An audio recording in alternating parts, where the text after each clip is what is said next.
everyone, and welcome back to another stream. You definitely didn't see the wrong screen there for a second. I'm 100% capable of clicking the correct thing, and I do it every time. Hello, it's Friday. It's 10 to 2. It's the 12th of February 2021. I've realised I need to start saying the year if I want that to be like part of the general record, because this will take me more than a year. I cannot, in fact, produce an entire PhD in 1 year. Hello, welcome to the stream. I'm a little bit of a slow start today. I took my medication again. I have medication again now. I ran out, and don't do that. I can now with confidence tell you that it was medication withdrawal that meant I couldn't sleep until 4 or 5 in the morning every day, because I fell asleep very quickly last night. Please, right now, your prescriptions will take longer to come. Please order them further in advance. You need to. I need to. There's now a thing in my calendar to tell me 2 weeks from now to order all of my prescriptions so that they are here with plenty of time. But yeah, so I'm in that position where, like, I can tell I'm gonna feel a bit better, but right now I'm just utterly exhausted. Not even in the feeling tired kind of exhausted, just the, like, really intense fatigue kind. So we'll see how we go today.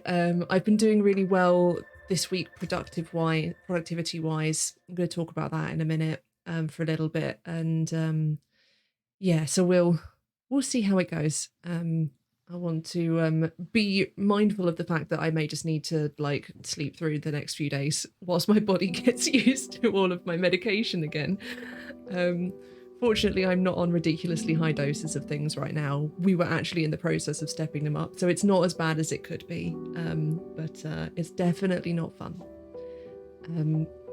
But yeah, so as usual, I will give you an update on like what I did yesterday, because I last streamed on Wednesday. So I'll tell you what I've done then, talk about what we're going to do today, because it's the last day of the week. We'll also talk about what's happening next week and what the plan is then. I know I've got some other stuff on next week. I should open my calendar so I can actually tell you. And I also have some things that I have missed that I need to catch up on at some point, but I haven't been pushing myself, to do that this week, because this week has been about, you know, trying to look after myself, which I have mostly been doing. I have mostly been resting. I've been letting myself be weird and make weird things on the internet, yeah, so that's been good. But yeah, so in terms of what I did yesterday, I basically pushed a bunch of things further along, as I said I was going to do. If I take you, if I take you onto Notion with me, is it going to show up this time? Yes, it is. Hooray! Hello. Right, so this didn't stay bold. I bolded that. To say that we've written that one up. So fanfiction and transformative works is what we're going to be writing up today. I've looked at fandomstats.org. I have discovered that this podcast doesn't exist. I have tried this. This is an old version. What else?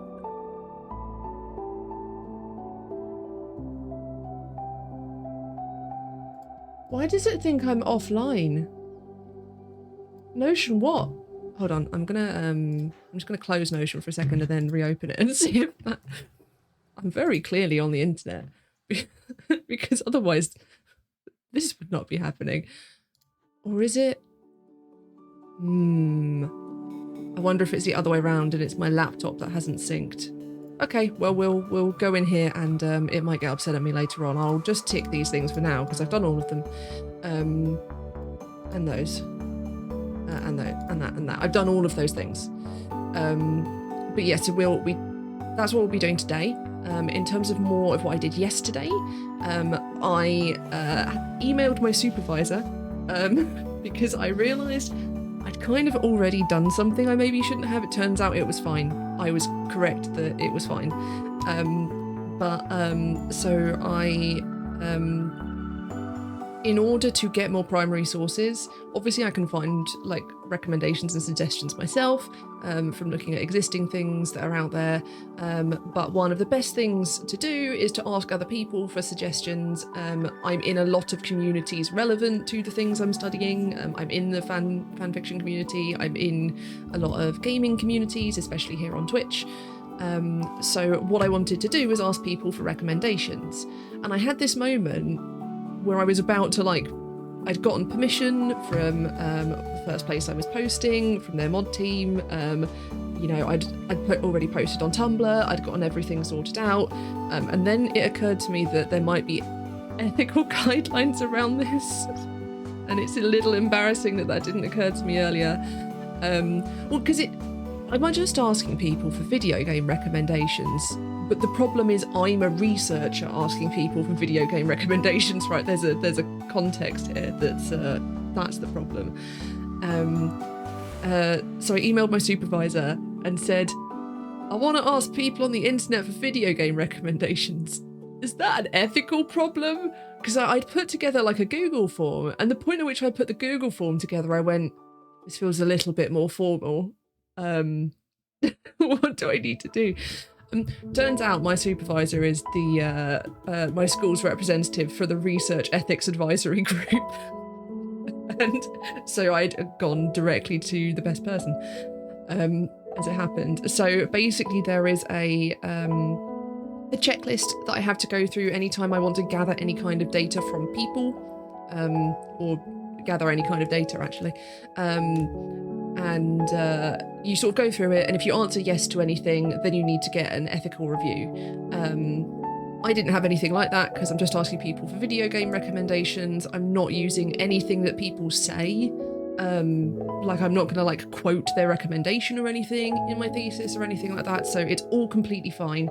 But it meant that I had to take the time to do that. But also I now know for the future, because I can see that I might at points be doing things that require ethical review, then I know where to go at that point. And I have an idea of, I couldn't tell you all of the things on that checklist, but some of them are clearly not relevant to me, but very relevant to certain things. Like, are you taking any bodily tissue or fluid from any people, like that that sort of thing. Not quite so relevant for my research, but it covers, the ethical guidelines cover everything, so that's all good to know. It was a good thing to learn. I think at some point I'm signed up for a webinar on research ethics, so that will be another good grounding as well. But for now, I know that what I'm doing here is okay. But it was just a little bit amusing to have to ask for, if I need ethical review, to say, do you know any video games? And do you know any fanfics that you could recommend me? But yeah, so that turns out it's all fine. And so I posted to one of the communities I'm in on Twitch. I'm going to slowly do that through more of them, but I want to be respectful and ask, because different communities have different rules for their Discord channels and for things in general. And I want to do this properly and respect the communities that I'm a part of, that a part of as me, not just as a researcher. So yeah, I did that. I posted that. I've had some recommendations already. Some of them I knew about and quite a lot I didn't, so that was really cool. And I can just then use that same Google form and throw it at other places as well when I come to that. I'm not doing too much all at once, because almost I just want to do it once at this point just to get some recommendations, and then when we finish this write-up and I have the structure of everything, that's the point at which I can start going through things more stringently, actively going and looking more in depth at the games, rather than just a quick checking that this one fits my criteria, just to mention it in the write-up. So yeah, I got that started. We did the role-playing games thing. We wrote that up on Wednesday. So we're on track. If I get we get fanfiction written up today, then next week I can go in and do more of this interactive novel and visual novel stuff. I know there's lots there. I've played several of these games. I just don't have, like, it's just collecting it all together basically, which is what we're doing at the moment. Yeah, so that's the general plan. I think it's probably going to take me like a couple more weeks to finish this write-up.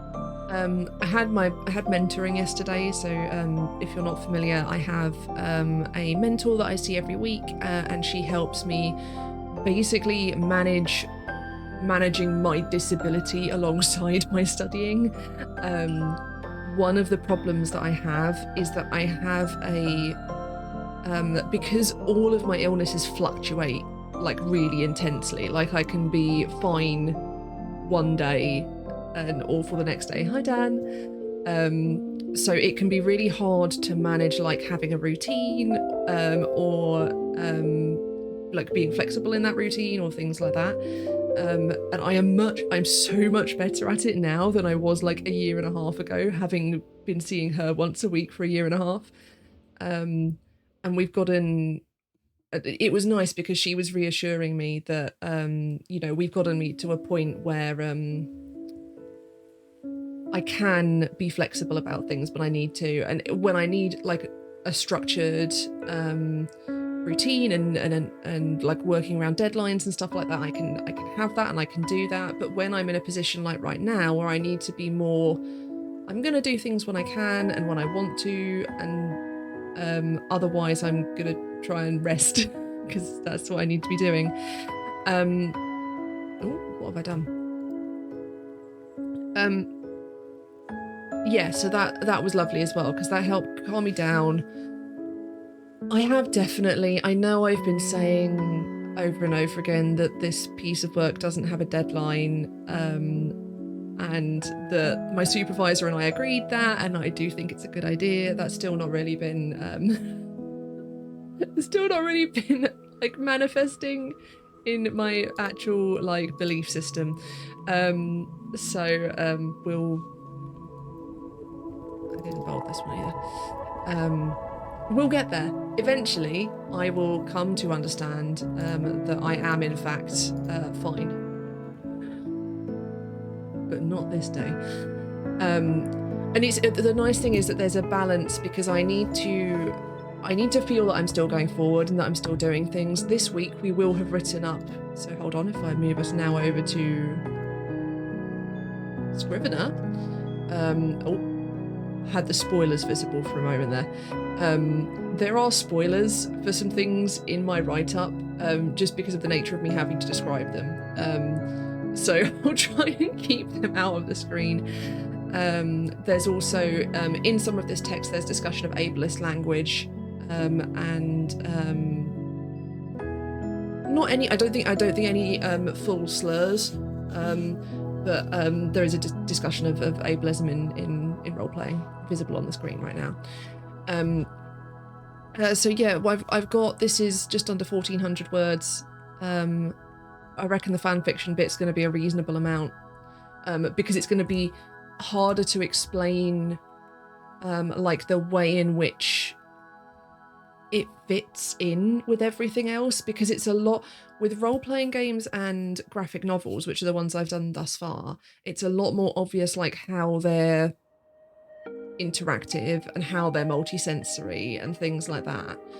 Whereas the thing with fanfiction is it's less about like fanfiction itself being able to produce a product that creates that multisensory immersive experience, because it's just normal fiction, right? It's not anything particularly weird.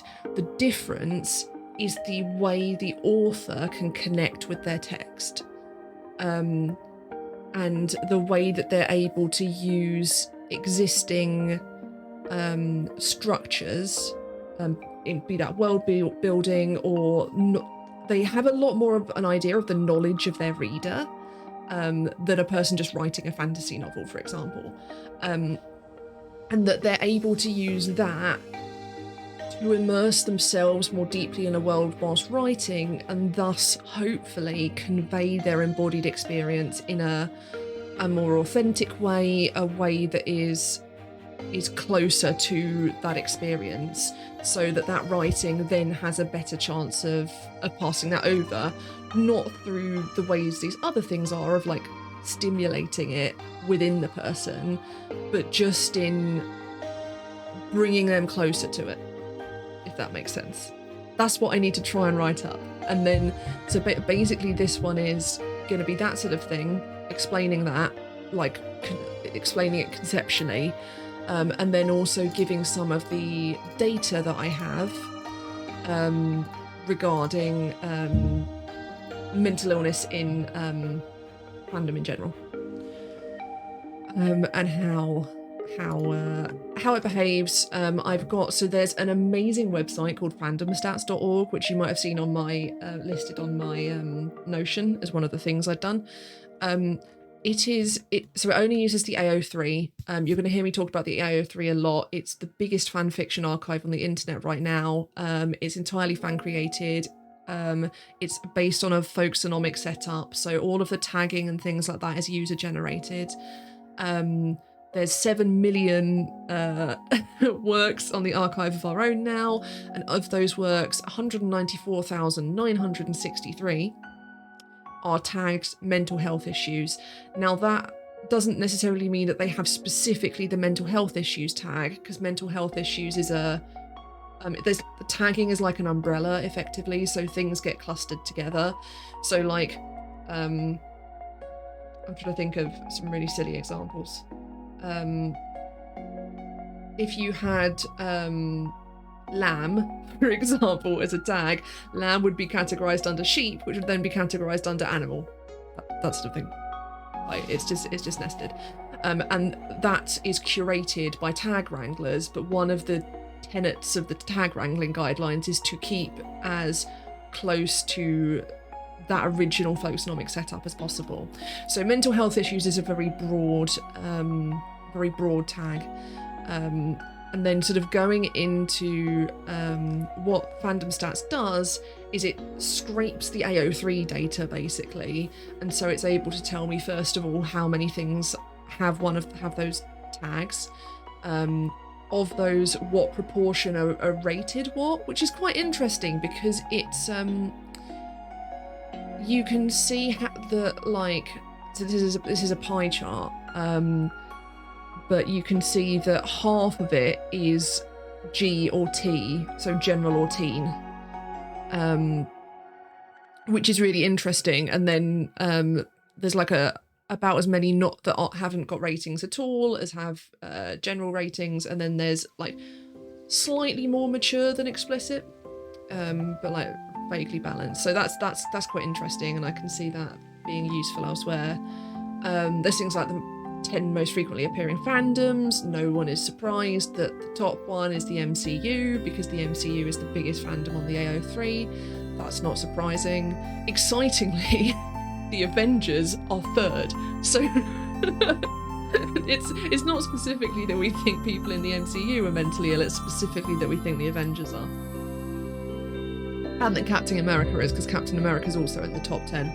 And part of that is that by far and away the ship most tagged with some kind of mental illness is Bucky Steve. Bucky Steve is, however, a fucking massive ship. So it's not that, again, that it will be interesting to look at that proportionally to the number of Bucky Steve stories, for example. You've got most frequently appearing characters, and then the really interesting one for me, the one I'm gonna, in fact, why don't I just do that now, because then I can show you it. I'm going to,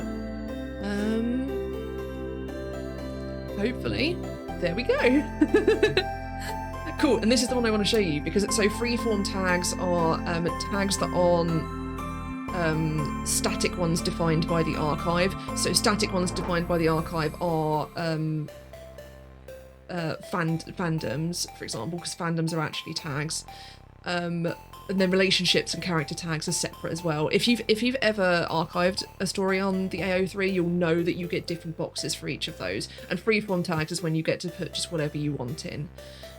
So from these are the most frequently appearing freeform tags with mental health issues, but also underneath mental health issues because of the way it's structured, right? So we can see that PTSD is the most popular mental illness, which is not surprising, right? Because a lot of fan fiction is tied to genre media, to something that's fantasy or sci-fi in some way, or things that are like a post-apocalyptic stuff is really big.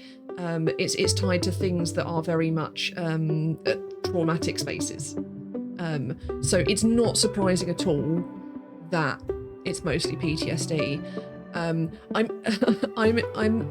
actually surprised by how high panic attacks is.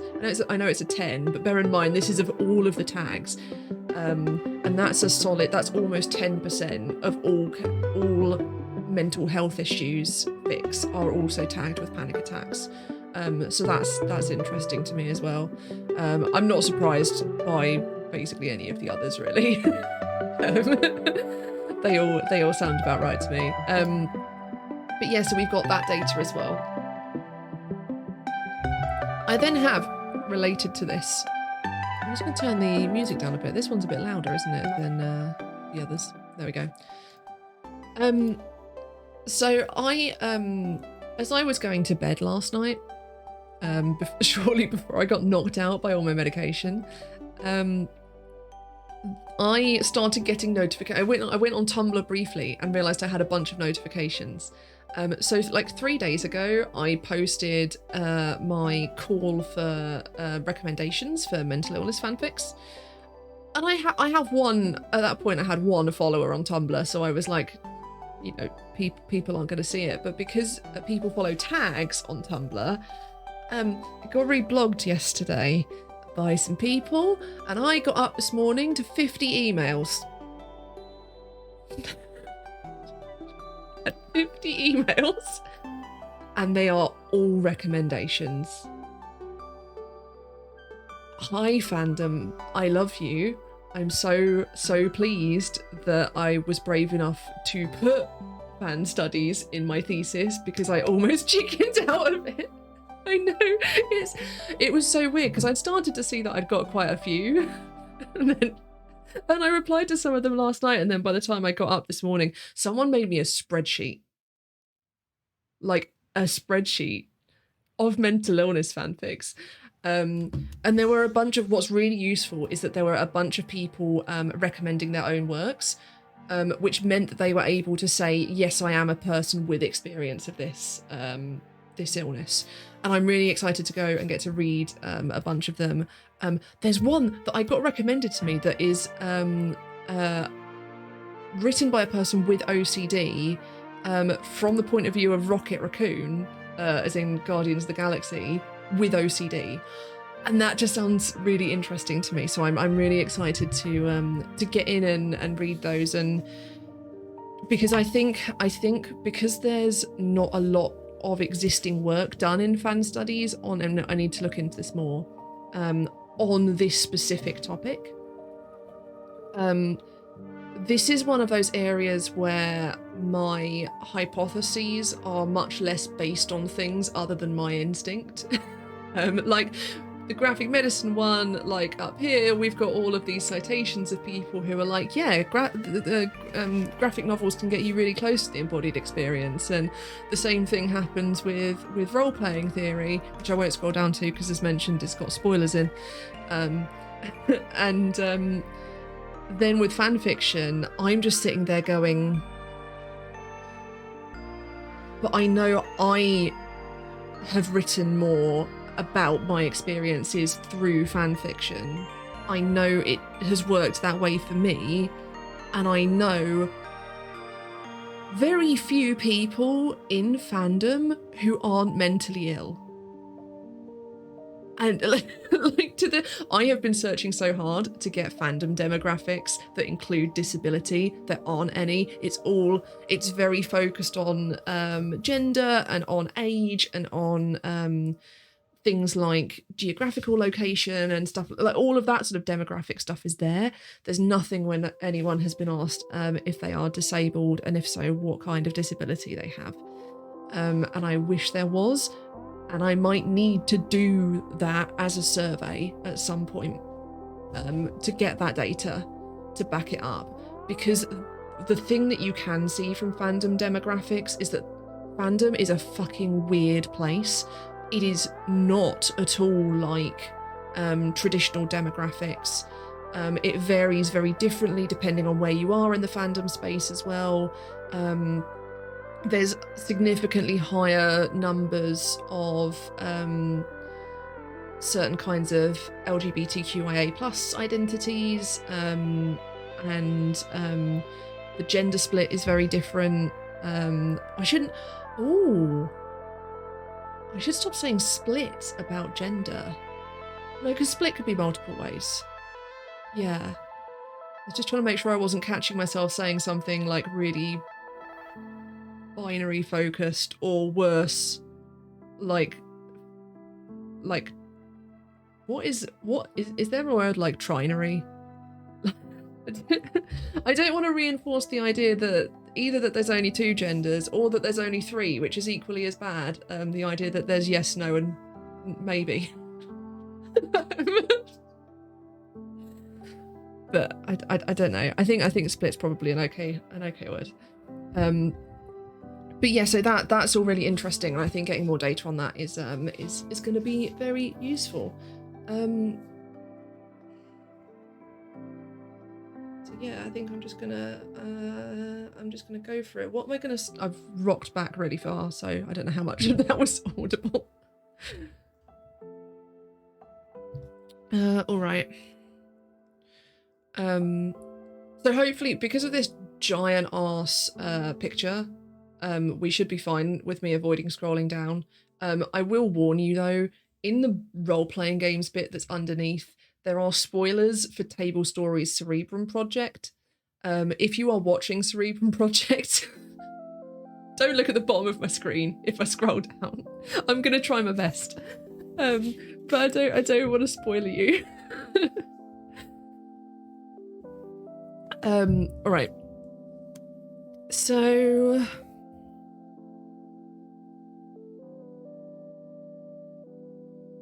I think I almost want to begin by identifying those differences that I just talked about there. So unlike, oh, hello, it's underline. Unlike many of the other forms, I really need to not talk aloud whilst I'm typing, because I mumble and then it comes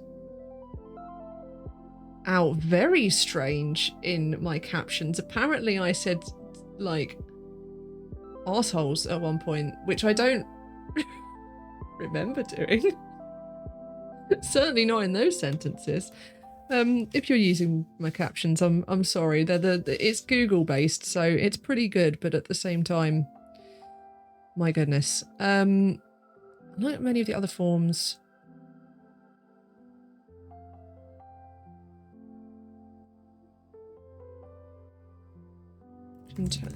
I'm overthinking this now. I just need to continue writing. Inherently produce a multisensory, immersive experience. What sets fanfiction apart is not the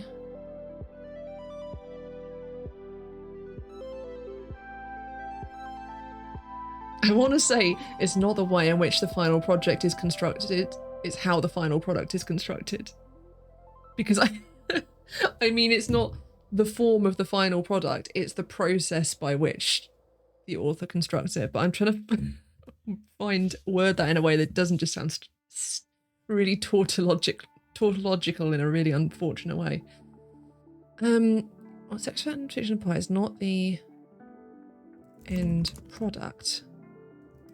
In that sense, it is a relatively the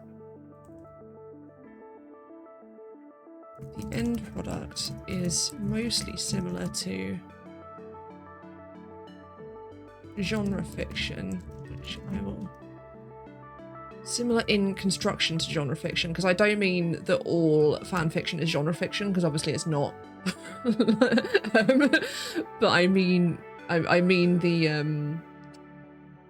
the sense of writing within very strong conventions.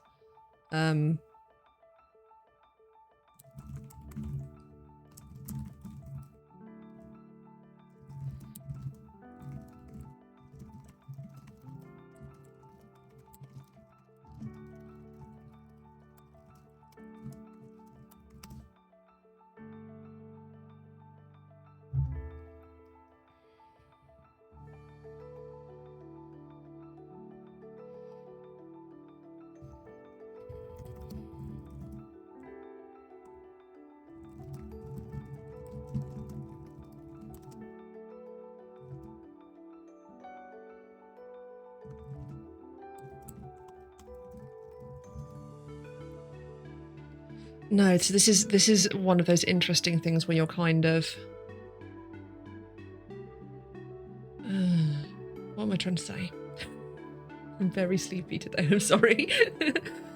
I want to say, because I know this is a point that they made on fansplaining at some point, that one of the interesting things about fan fiction is that you are both given more freedom because you don't have to world build, but at the same time you are constrained by the world building. In some ways. And you are not necessarily constrained to what the world contains, because you can break the world down as part of your rebuilding the world within the transformative work.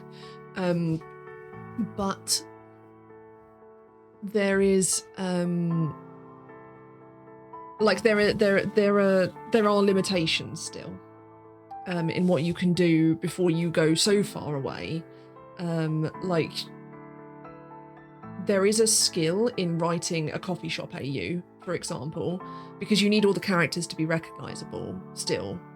You need people to be able to go, yeah, that's that person. All of my fanfiction examples are going to be Dragon Age fanfiction. I'm just going to put that out there.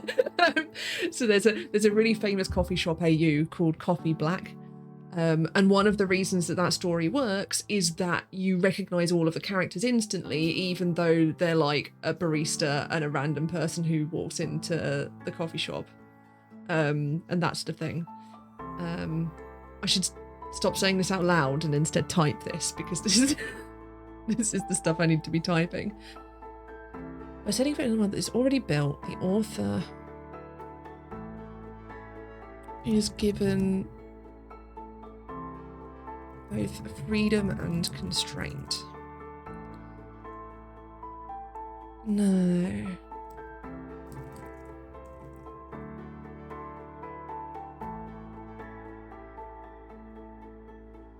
No, I do mean that, but okay, just keep writing and see what happens.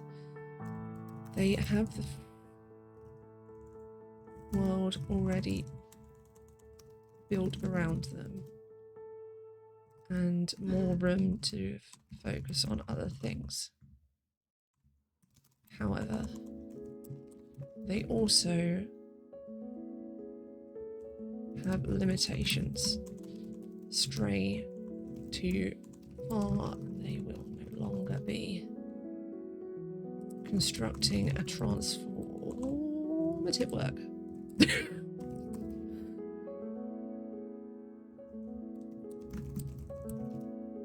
But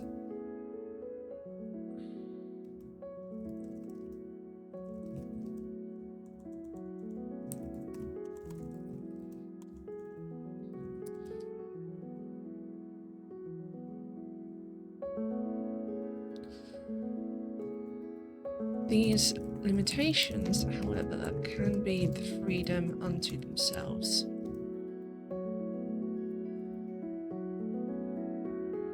With less room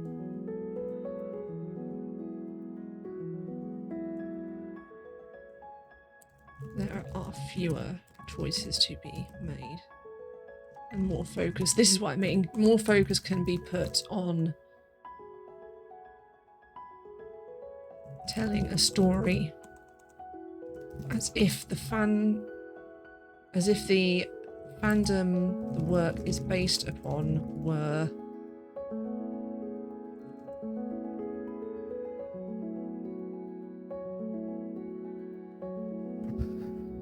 I had a really good metaphor and it's gone. I got stuck somewhere between puppets and commedia dell'arte. It's just a weird place to be. As if the fandom the work is based upon were the...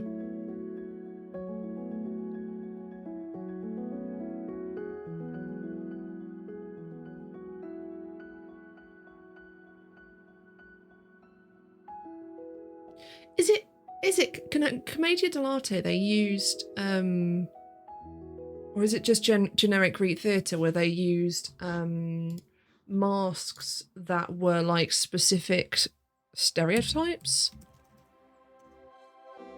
I think it's commedia dell'arte. My God, look! A literature degree. Each master design is paired with a specific character based on its... Yes, it is commedia dell'arte. Cool. Were...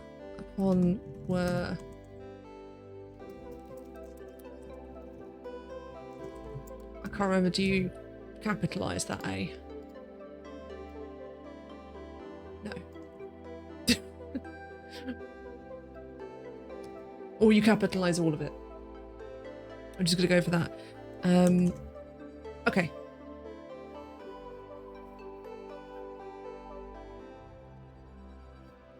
There is no demographic data that I have yet found, because there could be some. No easily available demographic data, let's put it that way.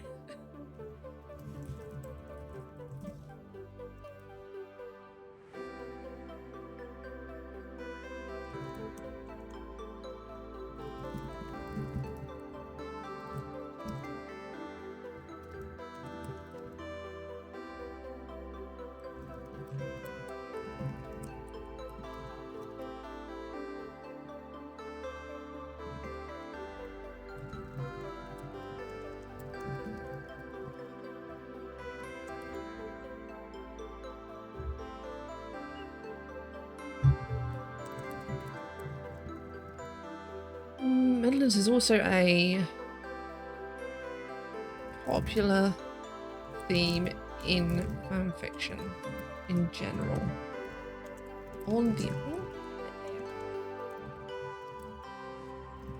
I'm typing on my new keyboard, by the way, and it's helping my hands because the height is better, but it's a 75% keyboard as opposed to a full one, so it's gonna be better in the long run, but right now I keep being like, God, these keys are small.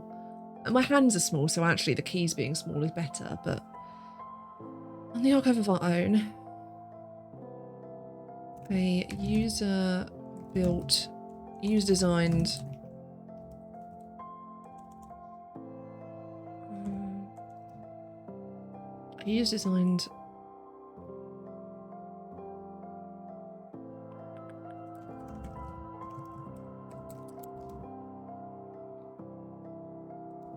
over 7 million stories have been posted as of, oh, when was that date? Because they posted that last month that they'd gone over 7 million.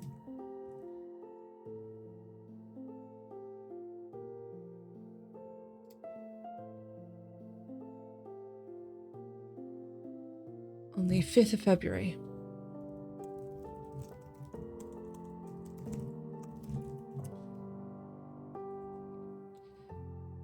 Of those... and now where's my other numbers?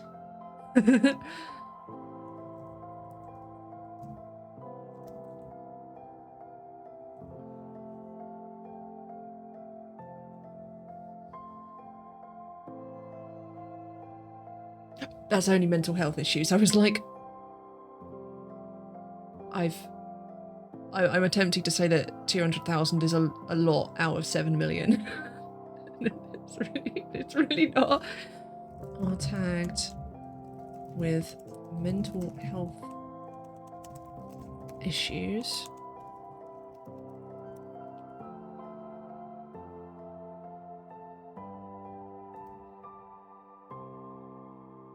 Related tags are... Right, now I've got to look them all up. So I know trauma is one. Fandom starts takes a minute.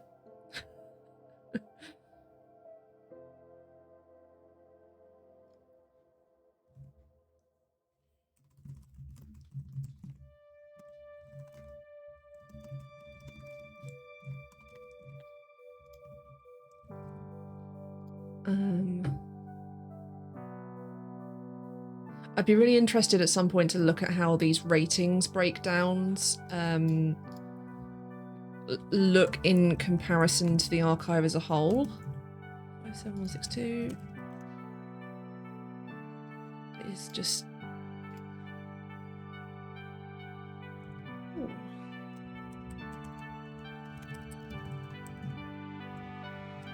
That's really interesting, actually.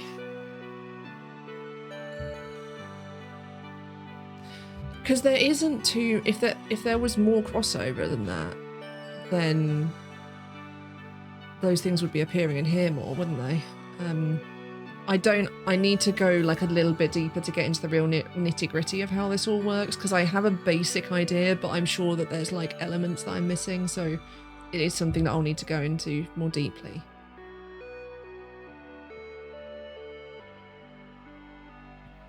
So actually, if you combine all of those together, that's 20, 30, 40.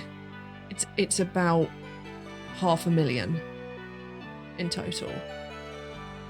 Ish. There was some very loose maths going on there.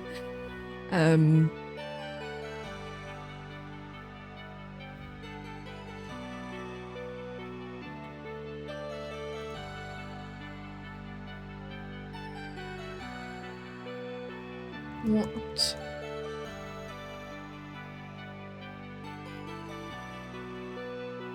In an initial study of the 100 most... Oh no, I want to put this separately. I want to finish that thought and then I want to go on to that thought.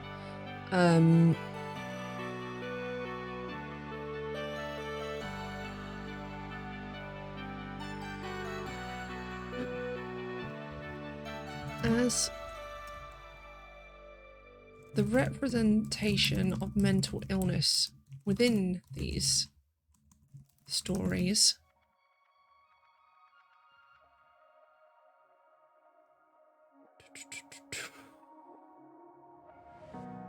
does seem to focus more on some illnesses than others, as demonstrated in the graph below, which shows the 10 most frequently appearing free-form tags alongside mental health issues.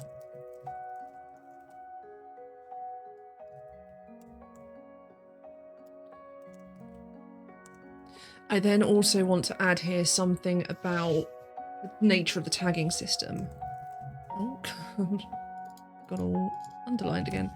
On the A03, the tagging system is folksonomic.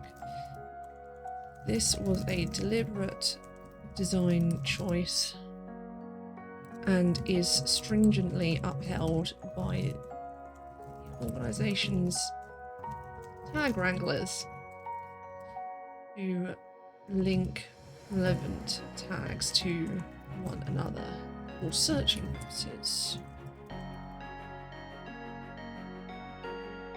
Do I want to cite Wiesler's paper here? No, I don't think I need to. I mean, I'll oh no. It's gone that colour again. Ah. There we go, that's fine. It's just about legible.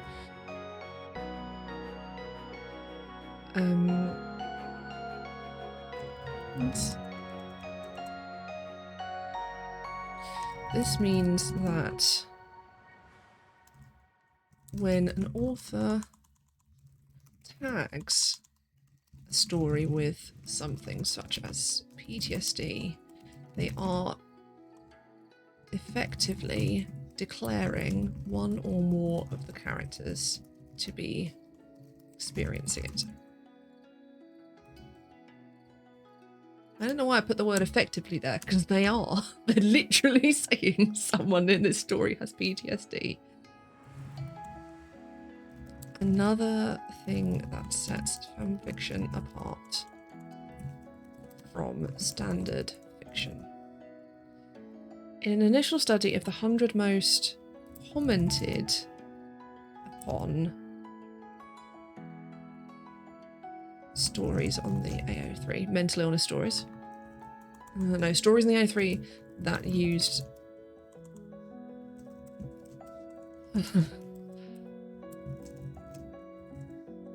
It's the shift. I can't get the hang of the shift button on this keyboard. If this continues to annoy me, I'll just change back.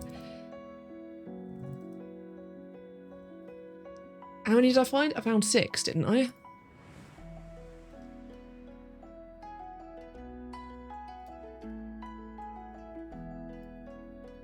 Yeah, this is missing a load of my notes.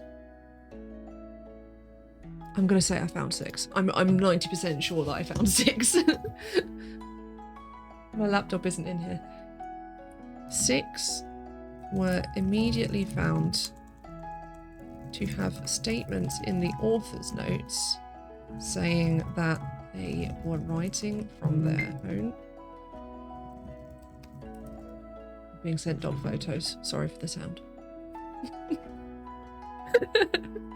An initial study of the 100 most commented upon stories in the AO3 that used mental health issues. 6 immediately found to have statements. The author's notes saying they're writing from their first own.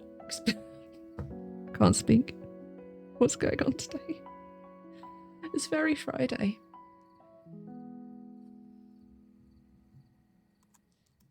I'm going to connect that in there and then put that there.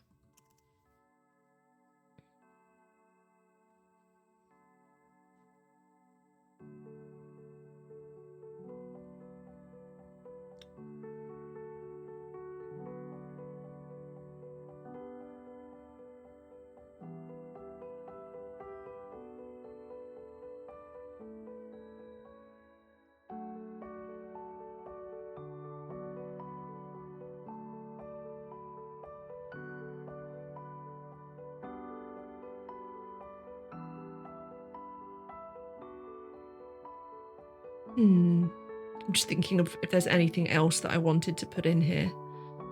I've shown evidence that there's a lot of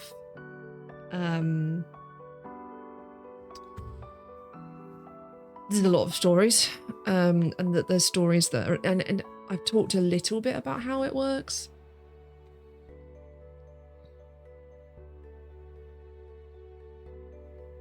Constraint.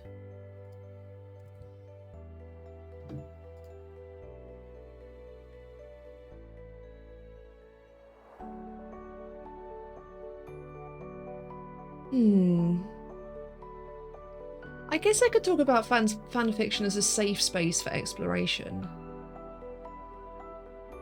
Oh yeah, and then like my entire thesis that the idea is that because it's that safe space that they're better able to express their experience. Cool, thanks. Well done. I got there in the end.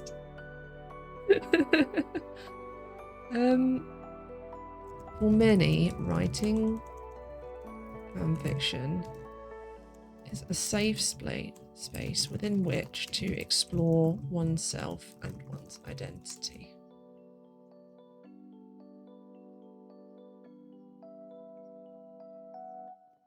It is my theory that this, combined with the support that writing within an existing world gives, combines to give the writer, I've been saying author, haven't I? Deeper capacity to connect their embodied self with the text by displaying characters with whom the audience is intimately familiar. The author can show any alteration to that experience more keenly. They can utilize the shared world knowledge with their readers as a tool to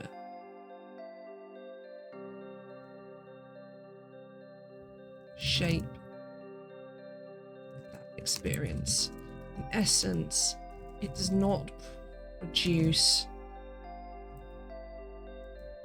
an experience. It doesn't produce. It doesn't force the experience upon the reader. It just makes it easier for them to connect to that third space. They already have one foot in the door. I think that's what I mean.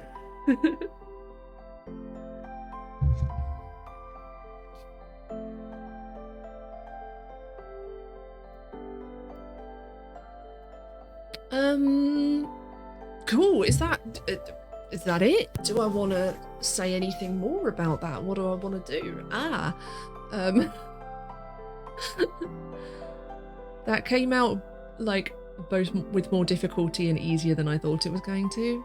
All right, let's have a look. Also, I'm going to make this smaller because it does not need to be that big.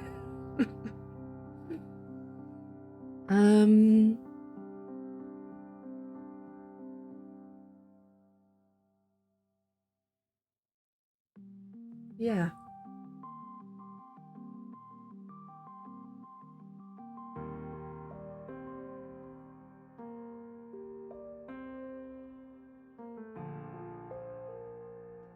Yeah. No, I think I'm happy with that. I think that's good. It's a good explanation of why I think there's a difference there, and how it's different to standard fiction, traditional fiction, how it's similar to genre fiction, but also how it's different to genre fiction as well. Because like things like mentioning that because when you read fan fiction, it's very different because you look for things and you can see the C tags, you can see, like, no one buys a fantasy novel and then looks on the back and is like, right, it says PTSD, depression, angst, mental health issues, hurt, comfort, I know what to expect from this. Look, it even says that it's going to be Bucky and Steve together at the end. Like, you don't get that. So the experience of reading in fan fiction is very different.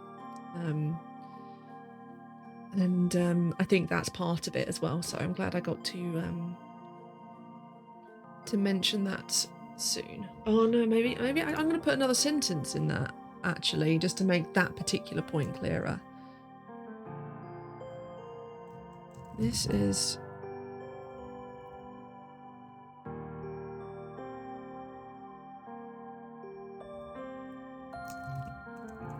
the reader goes in with clues about what to expect from the story, be it themes or relationships or major warnings such as character death. Cool. That's better. I think that's good because that got that point in as well. But I think that might be that done. I haven't typed any of my notes up. I don't know if I can be bothered. I'm so tired now.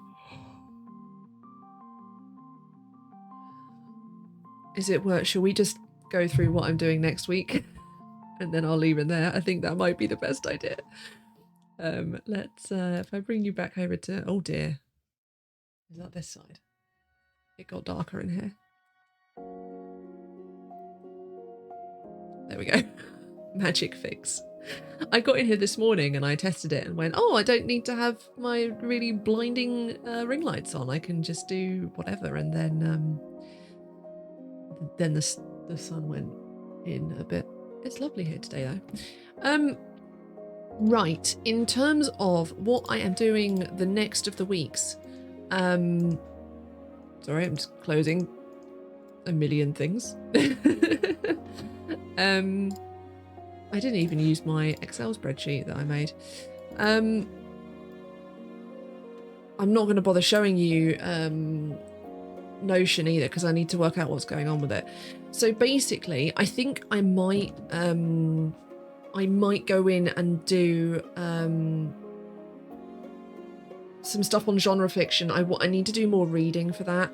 So next week I have a workshop on postgraduate funding on Monday. I'm sure that's going to be super exciting.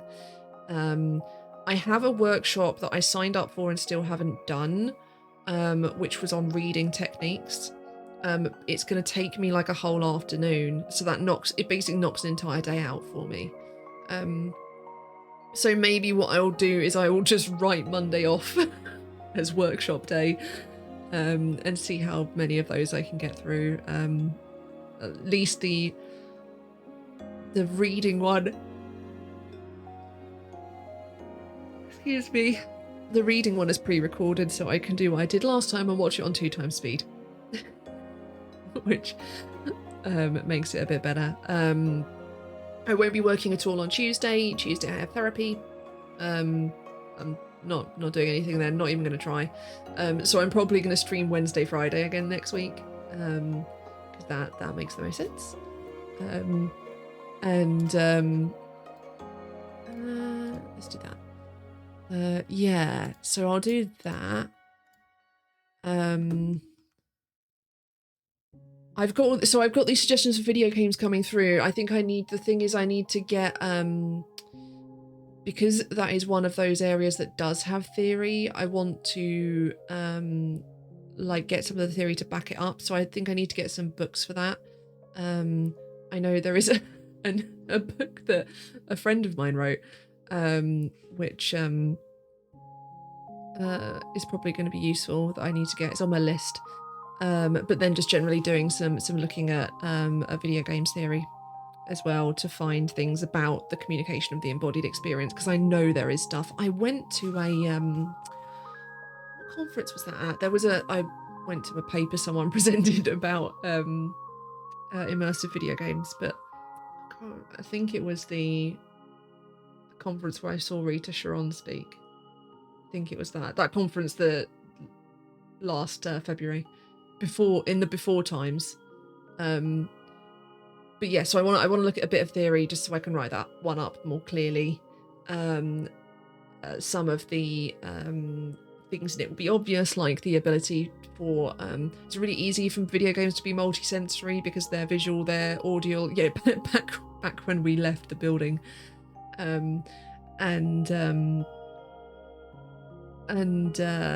yeah, like that sort of thing is really easy to put in there. Even things like the fact that you're physically interfacing with it has like that. It's that crossover with the role-playing theory where there's a viscerality to live role-playing that isn't present in tabletop role-playing, for example, that then makes it more immersive.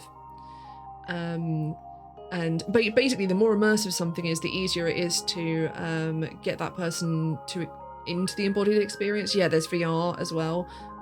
I don't have any experience with VR myself, but I know that there's VR horror games, so there's going to be like VR psychological thrillers, and the moment there's VR psychological thrillers, at some point someone has made you play a mentally ill person. Just because they're so, and it's a problem because it's a stereotype, but they're very prevalent in some genres. So yeah. But yeah, so I think we'll try and get video games written up next week, and then one of the others, I don't know whether I'm gonna do, because interactive and visual novels are kind of connected to video games. Some of them, some aren't. Obviously there's some more text-based ones like Depression Quest, and then there's ones that are like traditional choose-your-own adventure style novels. If you've ever seen the Choice of Games website, it's a really good website. It's all choose your own adventure stories. Some of them are amazing. There is, if you go there, there's an amazing one about that's set in space, and I can't remember what it's called, but it's so good. Yeah, so I'll either do that as well as video games, or I'll look at genre fiction, and that one, and then that just leaves artist books, which is the one I'm worrying about. You play a lot of psychological horror games if you need opinions. Well, I'll tell you what I can do. I can give you, and this is a useful thing, I'll like set some kind of, where have I put it? Timer up or something to put this. Yeah, and I I don't do horror. My anxiety is severe enough that no, it's not that link at all. That's a very different link. That is the link of me doing a cover of a My Chemical Romance song about a tabletop show. Yeah, that's a sentence I just spoke. So I can't do horror because I'm too anxious and jumpy, like as a person. I don't need it. Don't need a game to do it to me. I can do some games that have like creepy bits. I like stealth games and stuff like that, but anything that's like we're deliberately setting out to fuck with you, that's a bit beyond me. So this link is a link to a Google form where you or anyone are welcome to submit suggestions for games. This is what I was talking about earlier, so it doesn't require any kind of ethical review because I won't be using the text of what you say in there. It's all anonymous. Don't worry about spoiling games if you need to explain them, that's totally fine. I appreciate that there are some games where, for example, characters develop illnesses partway through, all that sort of thing, so you're going to need to spoil it for me to tell me.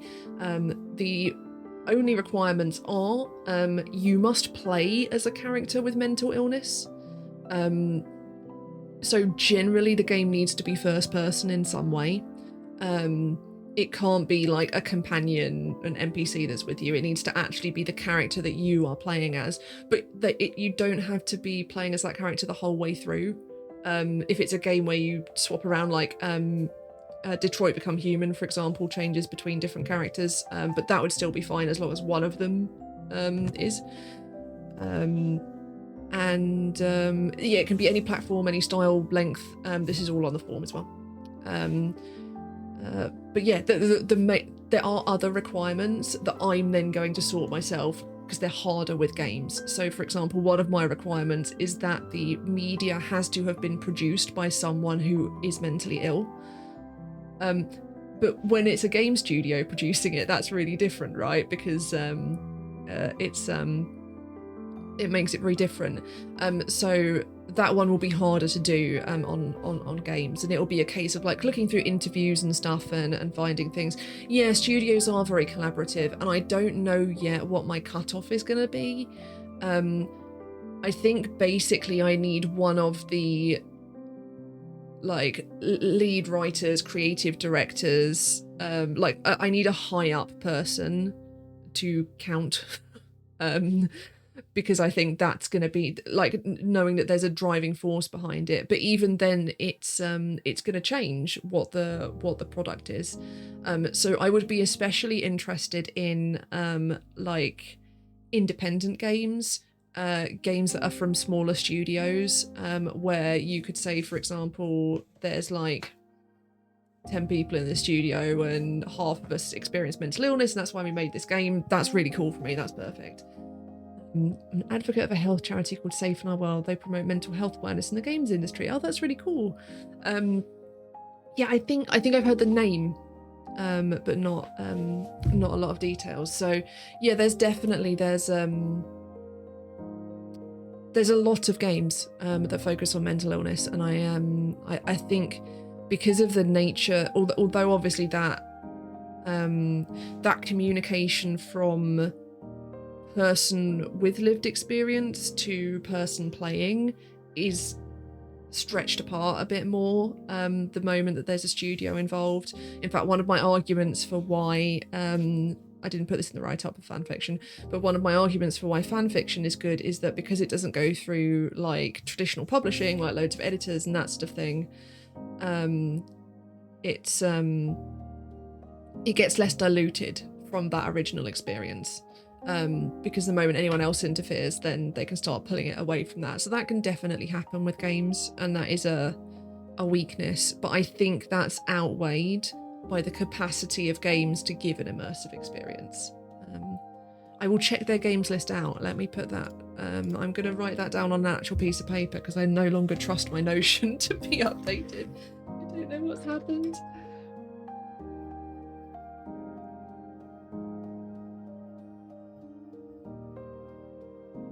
Yeah, so I know there's I've been looking at Can I Play That as well, which is a really good resource, not specific to mental illness, but for all kinds of disabilities, both in terms of like the game itself being accessible and having accessibility controls and things like that, but also things like what triggers or themes are present in this game that might be triggering for people, and basically putting out a resource so that people can go, actually, yeah, I could play this game, and I know that I can play this game because I've read this review in this article. So that's a really cool resource as well, that I'm going to go through. But yeah, so I think we'll leave it there for now. What else do I need to do? No, I think that's it. Yeah, so I won't stream on Monday. I'll stream on Wednesday and Friday again next week. But as always, follow me on Twitter. That is where you will get updates if anything changes. Hopefully I will not, in fact, be asleep all weekend now that I'm back on my medication. And I hope you all have a lovely weekend. And the music has stopped. Yeah, the music says it's time to go. So I'm not going to bother putting it back on because that would be a bit weird. So thank you all for coming. Take care of yourselves and each other, and I will see you again soon.